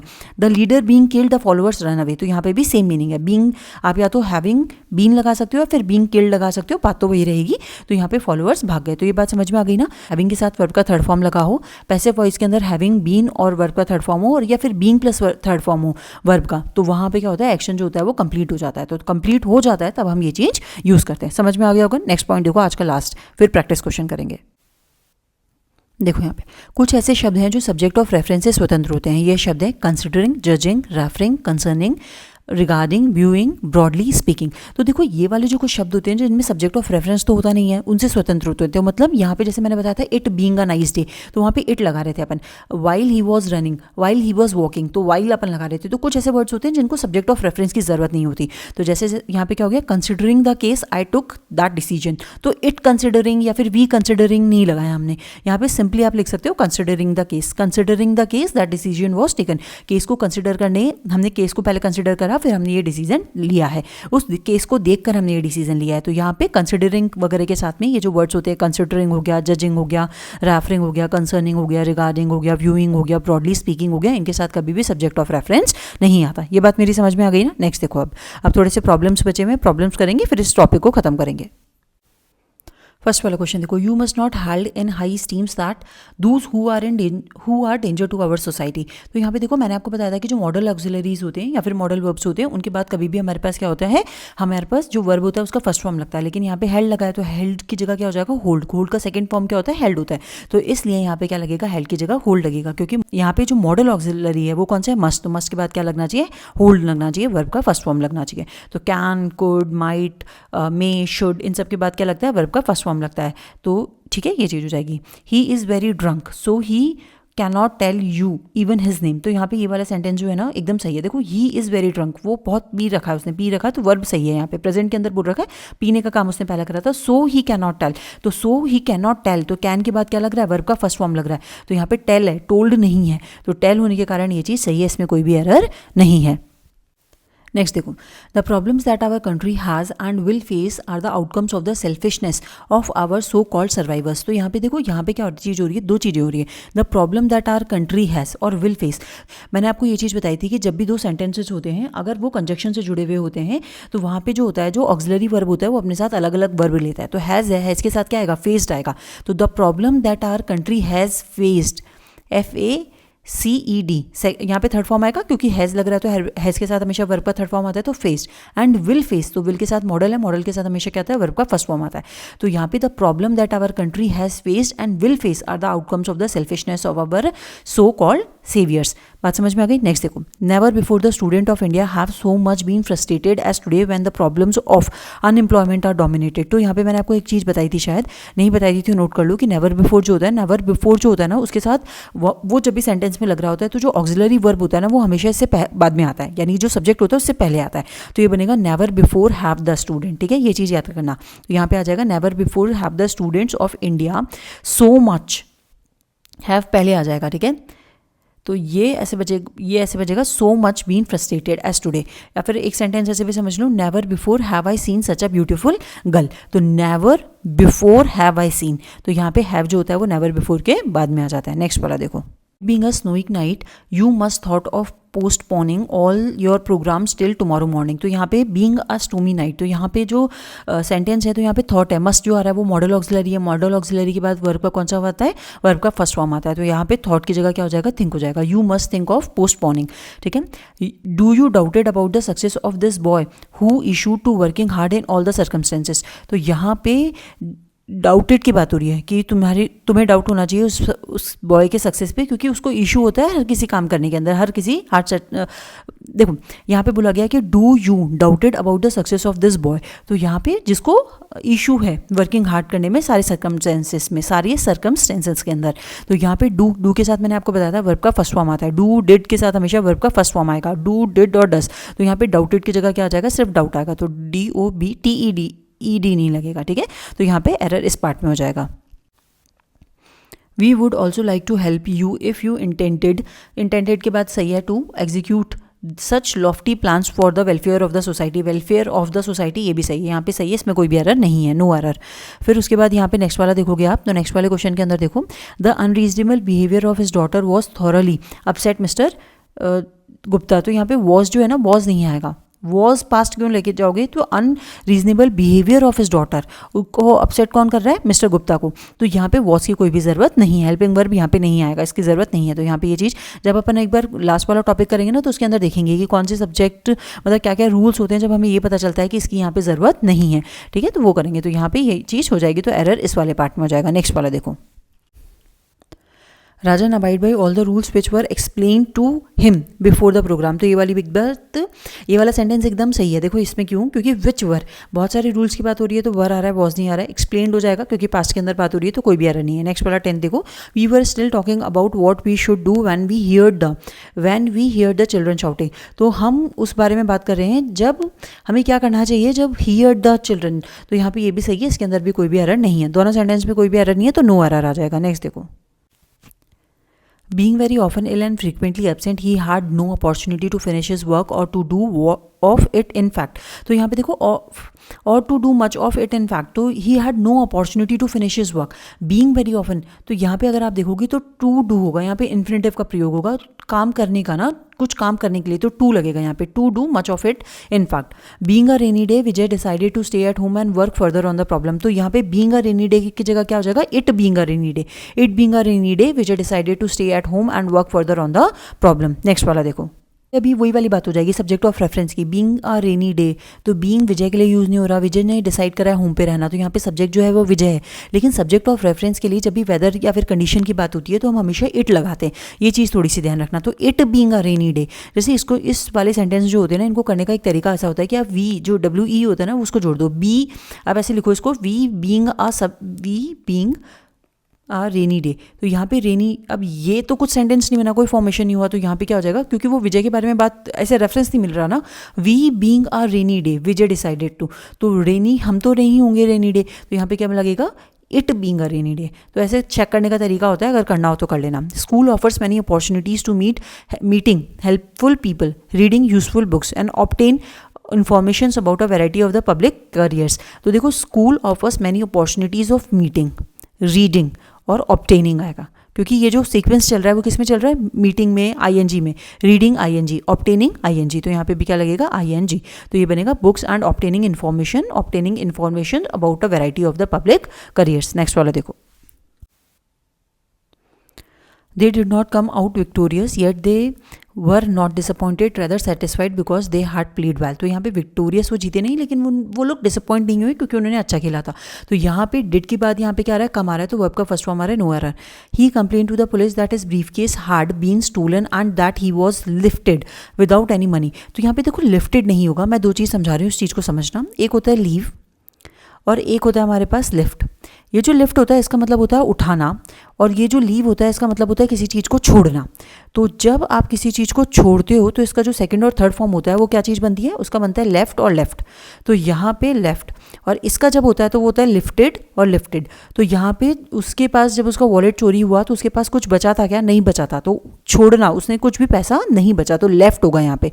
और लिफ्टेड मतलब क्या होता है, उठाना, तो आप उठा नहीं रहे हो उसको. तो इस सेंटेंस को थोड़ा सा अगर समझो तो क्या बोला है, he complain to the police that is briefcase had been stolen. उसका जो ब्रीफ केस था वो चोरी हो गया. दैट ही वॉज लिफ्टेड, तो उठाया थोड़ा ना है, विदाउट एनी मनी, उसके पास कोई भी मनी, उसके पास कोई भी छोड़ा हुआ पैसा नहीं बचा है, तो लेफ्ट हो जाएगा, left without any money. Next पर देखो, the PM said that his party would not repeat the mistakes done by the previous government. तो यहाँ पे अगर आप देखोगे तो the PM said that his party would not repeat the mistakes done by the previous government. तो यहाँ पे देखोगे ना, जो मिस्टेक होती है ना उसके लिए डन नहीं होता, मेक मिस्टेक्स होती है. तो यहाँ पे डन की जगह क्या होगा, मेक होगा, क्योंकि आप हमेशा बोलते हो make a mistake, make a noise, make a gas. तो यहाँ पे मेक अ मिस्टेक होगा, मेक आ, तो यहाँ पे डन की जगह क्या आ जाएगा, मेड आ जाएगा. तो मेड अ मिस्टेक, ठीक है, the mistake made by the, made आएगा, डन नहीं होगा. इडियोमैटिक यूज होता है, पढ़ोगे तो पता चल जाएगा. I hope the country's condition may go from the bad to worse unless all necessary steps are taken to suppress terrorism. तो यहाँ पे कंडीशंस जो होती हैं उसके बारे में बात हो रही है, और वो बैड कंडीशंस के बारे में बात हो रही है. तो हम किसी भी खराब सिचुएशन के लिए ना आशा नहीं करते, हम फियर करते हैं, हमें डर लगता है. तो यहाँ पे होप की जगह क्या आ जाएगा, फियर आ जाएगा, क्योंकि हमें डर लग रहा है वहाँ पे कि जो कंट्री की कंडीशन है वो बैड से बहुत ज़्यादा वर्स ना हो जाए, जब तक कोई भी सारे जो नेसेसरी स्टेप्स हैं वो ना ले लिए जाएं, किसको सप्रेस करने के लिए, टेररिज्म को. ठीक है, तो यहाँ पे होप नहीं आएगा, क्योंकि होप जो होता है वो पॉजिटिव सेंस में यूज़ करा जाता है. फियर आएगा क्योंकि फियर जो है वो नेगेटिव सेंस में यूज़ करा जाता है. नेक्स्ट वाला देखो, taking tea he went to the office and dispose of a lot of work. तो यहाँ पे जो टेकिंग हो रहा है उसने टी ली और वो बाहर से, मतलब टाई जो बोल रहा है कि चाय लेता वो बाहर से ऑफिस के अंदर गया, मतलब he went to the office, office चला गया. अब मेरी बात सुनो, चाय लेता हुआ तो ऐसा कोई सेंस नहीं बन रहा, आफ्टर टेकिंग टी होना चाहिए. चाय पीने के बाद वो ऑफिस गया ना, तो after taking tea, after he had taken T, ऐसे भी लिख सकते हो. तो बहुत सारी चीज़ें, लेकिन टी लेने के बाद गया. Only one dispute has been settle and other left to both parties to settle. अब देखो यहाँ पे दो सब्जेक्ट हैं, तो मैंने आपको पहले भी बताया था कि हेल्पिंग वर्ब जो होता है उसको, सब्जेक्ट जो होता है वहाँ पे उसको दो चीज़ें चाहिए होती हैं. मतलब जैसे फॉर एग्जाम्पल है, सब्जेक्ट जो होता है वो अलग अलग नंबर के हैं, तो वर्ब का जो फॉर्म होगा वो भी अलग अलग नंबर का होगा. तो यहाँ पे एक तो सेटल की बात हो रही है और एक लेफ्ट की बात हो रही है. तो हैज़ बीन सेटल्ड, तो यहाँ पे भी अदर्स के साथ क्या जाएगा, हैव बीन लेफ्ट, क्योंकि देखो only one dispute has been settle, एक ही डिस्प्यूट है जो सेटल करा गया है, लेकिन जो अदर्स हैं बहुत सारे हैं, तो अदर्स के साथ बहुत सारे हैं, तो हैव आ जाएगा, have been left to both the parties to settle. तो बहुत सारे एक ही जो मैटर था उसको सेटल करा गया, जो बाकी बहुत सारे हैं उसको छोड़ दिया गया है.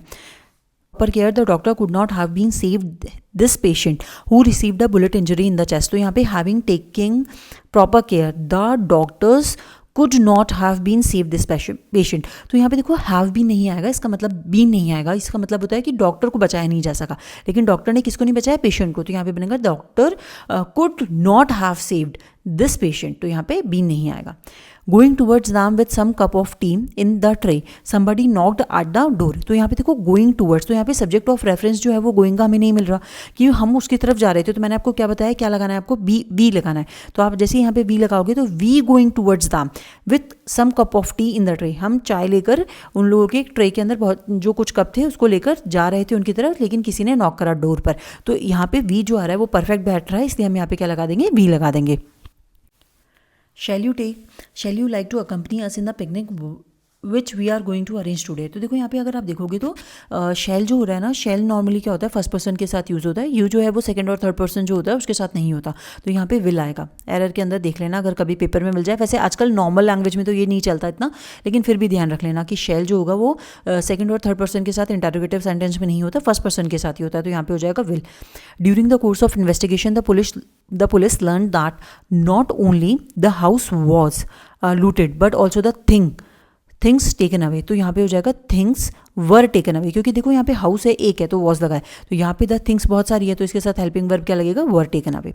आई know I will be compelled to leave this house this week which will be very disadvantages for me. अब देखो यहाँ पे अगर आप देखोगे तो आई नो, यहाँ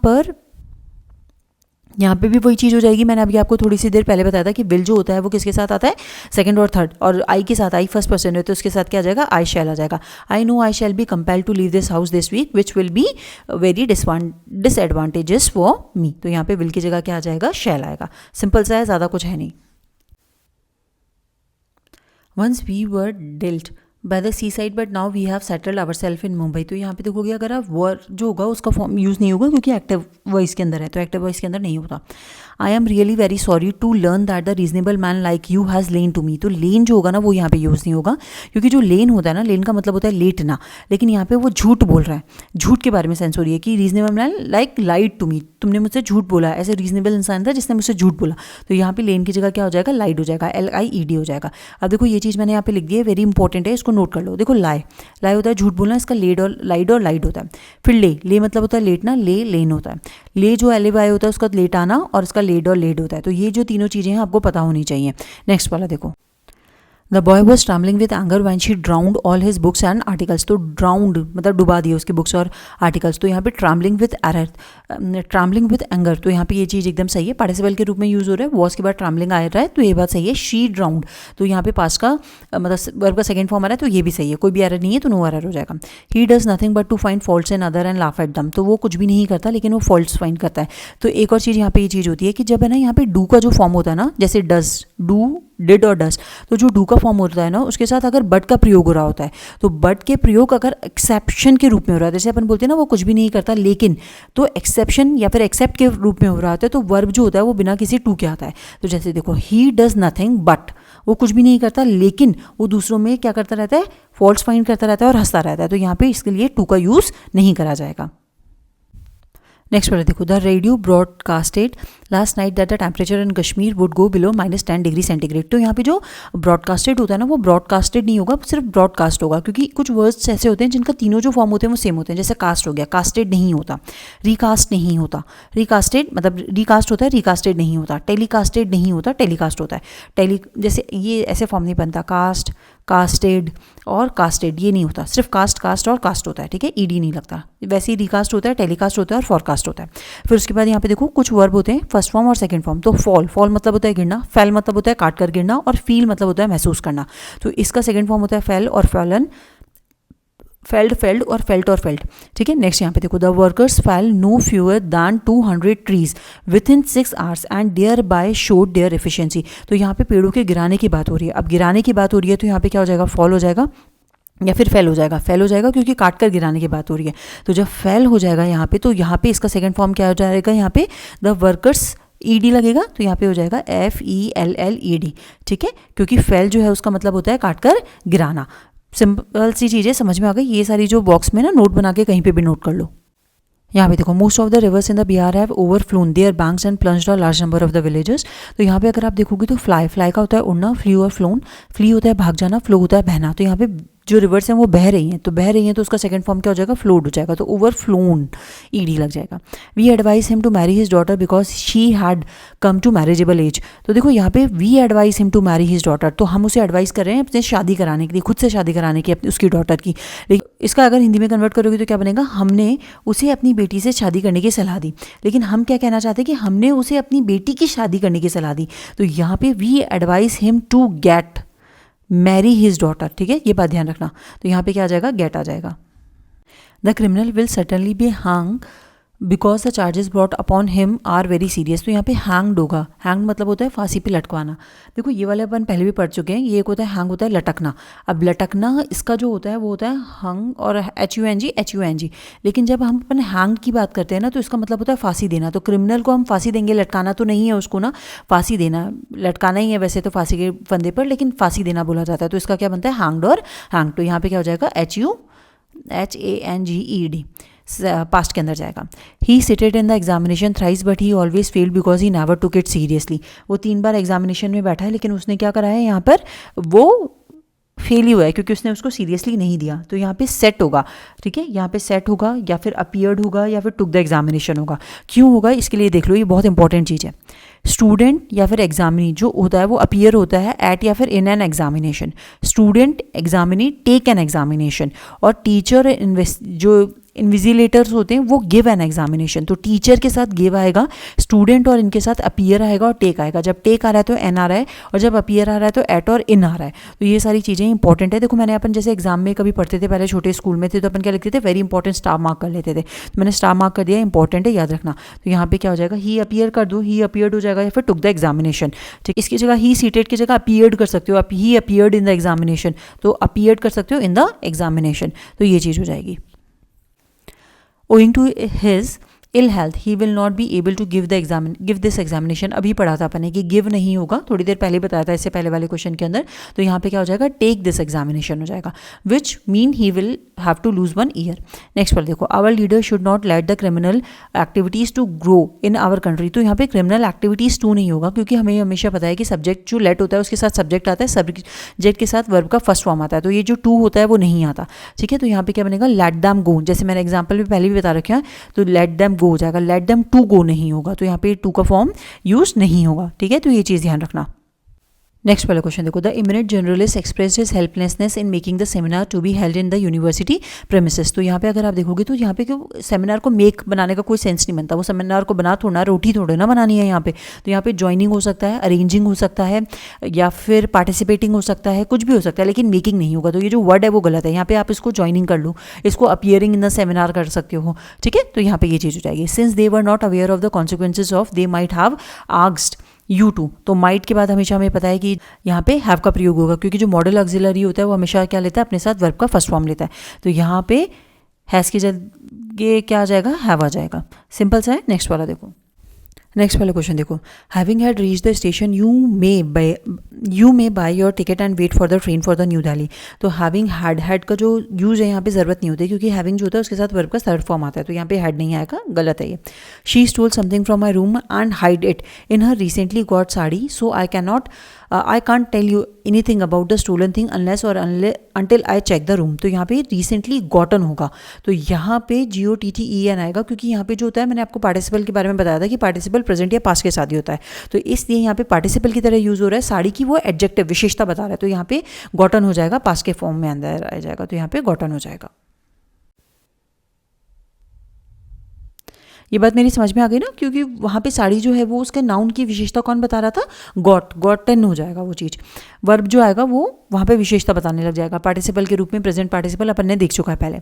walking in the field late at night a snake bite me and that was the reason why I was in a hurry. तो यहाँ पे स्नेक बाइट मी, तो वापस से वही चीज़ हो जाएगी, जब मैं फील्ड में वॉक कर रहा था, वॉक कर रही थी लेट एट नाइट, तो यहाँ पे वाइल आई वॉज वॉकिंग आ जाएगा, कुछ भी लगा दो यहाँ पे, वाइल आई वॉज वॉकिंग, जिस दौरान मैं वॉक कर रही थी उस दौरान स्नेक ने काटा। तो जब ये अभी थोड़ी देर पहले जब मैंने आपको समझाया तो ये उसके अंदर हो जाएगा। नेक्स्ट वाला देखो, it is better to stay at home than to walk in the street when there erupts a communal riot in the town. तो यहाँ पे it is better to stay at home than to, तो यहाँ पे जो होता है ना, ये टू का प्रयोग नहीं होगा, क्योंकि दैन के बाद जनरली जो होता है ना वर्ब का फर्स्ट फॉर्म आता है, ये टू यहाँ पे नहीं आएगा, तो यहाँ पे टू जो होगा वो नहीं होगा। He works hard that he should please his manager to promote him to the post of the sales executive। तो he works hard that he should please, तो यहाँ पे अगर आप देखोगे तो जो should है ना, he should, तो यहाँ पे he should नहीं होगा, will होगा, क्योंकि देखो यहाँ पे क्या होता है, एक चीज़ होती है, देखो इस चीज़ को समझो, जैसे अगर जब भी क्लॉज जो होता है वो फ्यूचर टेंस और प्रेजेंट टेंस के अंदर होता है, और उनके साथ अगर दैट लगा हुआ हो, सो लगा हुआ हो, या फिर दैट इन ऑर्डर लगा हुआ हो, इन ऑर्डर दैट ऐसे लगा हुआ हो, तो इसके साथ हमेशा क्या होता है, विल का प्रयोग किया जाता है। इसके साथ हमेशा क्या होता है, मे का प्रयोग करा जाता है। लेकिन अगर ये वाली जो चीज़ होती है वो फ्यूचर टेंस में ना होकर पास्ट के अंदर चली जाती है, तो वहाँ पे माइट का, शेल माइट के मे की जगह किसका यूज़ करा जाता है, माइट का यूज़ करा जाता है। तो यहाँ पे अगर आप देखोगे तो ही वर्क्स हार्ड दैट आ रहा है, तो डेट के साथ यहाँ पे क्या हो जाएगा, शुड की जगह क्या हो जाएगा, मे हो जाएगा, क्योंकि प्रेजेंट की बात हो रही है। If you apologise for having fail in, तो हैविंग के साथ हमेशा वर्ब का थर्ड फॉर्म आएगा यहाँ पे, तो हैविंग के साथ यहाँ पे क्या हो जाएगा, फेल्ड, तो यहाँ पे failed in keeping your promises you, तो यहाँ पे your friends will forgive you be sure, तो यहाँ पे फेल्ड की जगह क्या हो जाएगा, फेल की जगह क्या हो जाएगा, फेल्ड हो जाएगा। ठीक है, When he came out of the cinema hall, he noticed somebody had stolen his purse. तो ये चीज़ होगी. तो यहाँ पे अगर आप देखोगे तो नोटिस जो होता है, नोटिस का मतलब होता है ऑब्जर्व या सी करना, यानी ध्यान देना और देखना. फाइंड मतलब होता है get back after a search, खोज के बाद किसी चीज़ को पाना. तो उसने नोटिस करा, ऑब्जर्व करा या फिर देखा. कब? जब वो बाहर आया. यहाँ पे उसने ये नहीं हुआ कि किसी को खोज रहा था, उसके बाद उसे वो चीज़ मिल गई. I notice how he was becoming more and more aggressive, more and more successful. तो नोटिस करा, उसको देखा, ऑब्जर्व करा. तो जब ऑब्जर्व करने के सेंस में आता है तब नोटिस होता है. जब हम किसी भी चीज़ को ढूंढ लेते हैं, सर्च करने के बाद पा लेते हैं, तो फाइंड का आता है. ठीक है, लॉस्ट एंड फाउंड का नोटिस लिखते थे अपन, इसलिए यहाँ पे क्या हो जाएगा, अपन फाइंड आएगा. ठीक है, ऑब्जर्व नहीं करा किसी को, सर्च करने के बाद उसे खोजा, तो यहाँ पे आ जाएगा फाउंड, क्योंकि फाइंड जो नोटिस है सेकंड फॉर्म के अंदर है, तो फाइंड की जगह क्या आ जाएगा, फाउंड आ जाएगा. Found somebody had stolen his purse. He will propose to his friend that they will join this company which may provide them with promising careers. तो will की जगह should आएगा. देखो should मतलब और will मतलब एक should, वो बोल रहा है, वो propose कर रहा है अपने. should जो होता है ना, जब मॉडल्स पढ़ेंगे तब अच्छे से बताऊंगे. should मतलब एक possibility, जैसे may तो possibility बोलता है, should बोलता है उसे ऐसा करना चाहिए, थोड़ा सा फोर्स करता है, emphasize करता है उस चीज़ के लिए, तो उसको ज्वाइन करनी चाहिए. तो वो वहाँ पे emphasize कर रहा है, उसको कंडीशन नहीं दे रहा, तो यहाँ पे should का प्रयोग होगा. और एक और चीज़ भी होती है कि जैसे suggest हो गया, किसी भी चीज़ को propose हो गया, मैं लिख देती हूँ यहाँ पे, जैसे suggest, प्रपोज के साथ टू आ रहा है, फिर somebody आ रहा है, somebody, फिर that आ रहा है, प्लस सब्जेक्ट आ रहा है, प्लस शुड, प्लस वर्ब का फर्स्ट फॉर्म, ऐसा आता है. तो वर्ब का क्या आता है, फर्स्ट फॉर्म आ जाएगा यहाँ पे, तो शुड के साथ आएगा. तो ये बात जॉइन आ रहा है, वर्ब का फर्स्ट फॉर्म आ रहा है, तो यहाँ पे शुड आएगा. बात समझ में आ गई ना. जज everything in the light of what the प्लीडर्स of both the parties had said. The जज came to the conclusion that the case was false. तो यहाँ पे वही सेंटेंस का जो रेफरेंस आ रहा है, सब्जेक्ट ऑफ रेफरेंस आएगा. तो मैंने आपको बताया था कुछ वर्ड्स ऐसे होते हैं जो अपने साथ कुछ भी नहीं लेते, सब्जेक्ट ऑफ रेफरेंस नहीं लेते. तो यहाँ पे जैसे जजिंग बताया था, कंसिडरिंग बताया था, व्यूइंग, रेफरिंग और रिगार्डिंग बताया था. तो यहाँ पे जजिंग हो जाएगा, जज नहीं हो जाएगा. तो यहाँ पे जजिंग, ठीक है, जजिंग का प्रयोग होगा. When she entered the room she found the child sleeping peacefully and the fan move slowly. तो यहाँ पे ये बात मैंने आपको बताई थी, जब भी वर्ब जो होते हैं वो एंड से जुड़े होते हैं तो उनका फॉर्म जो होता है वो सेम रहता है. तो यहाँ पे स्लीपिंग आ रहा है, तो यहाँ पे भी क्या हो जाएगा, मूविंग हो जाएगा. तो जो फैन था वो कैसे कर रहा था, मूविंग कर रहा था स्लोली. तो यहाँ पे मूव की जगह क्या हो जाएगा, मूविंग हो जाएगा, क्योंकि ये किससे वर्ब जुड़ रहे हैं, एंड से. एंड से यहाँ पे जो वर्ब आईएनजी फॉर्म है, तो इसके बाद भी आईएनजी फॉर्म आएगा. Work hard lest you should fail, said the father to his son who was taking his MA exam that year. तो यहाँ पे work hard lest you should fail, तो यहाँ पे वर्क हार्ड की बात हो रही है, लेस्ट यू शुड फेल ना हो जाओ. तो यहाँ पे कोई भी एरर नहीं है, ये बात एकदम सही है. Not only will she go to the pictures but she will also meet some of her common friends in the evening. she will, not only will, तो यहाँ पे भी सही है, and but she will also, तो ये भी सही है. इसके साथ अंदर कोई भी एरर नहीं है. जब दोनों सेंटेंस पे कोई भी एरर नहीं है तो इसी के साथ अपन ये वाला वीडियो खत्म करते हैं. सॉरी फॉर द डिले, बहुत ज़्यादा डिले हो गया, मैंने बीच में एक भी वीडियो नहीं डाला था क्योंकि मैं बिजी हो गई थी, लेकिन कोशिश करूँगी कि इसके बाद नेक्स्ट वीडियो थोड़ा सा जल्दी आ जाए. Thank you and have a nice day. Grammar prepare करो, उसको स्ट्रॉन्ग करो और फुल मार्क्स से स्कोर करो.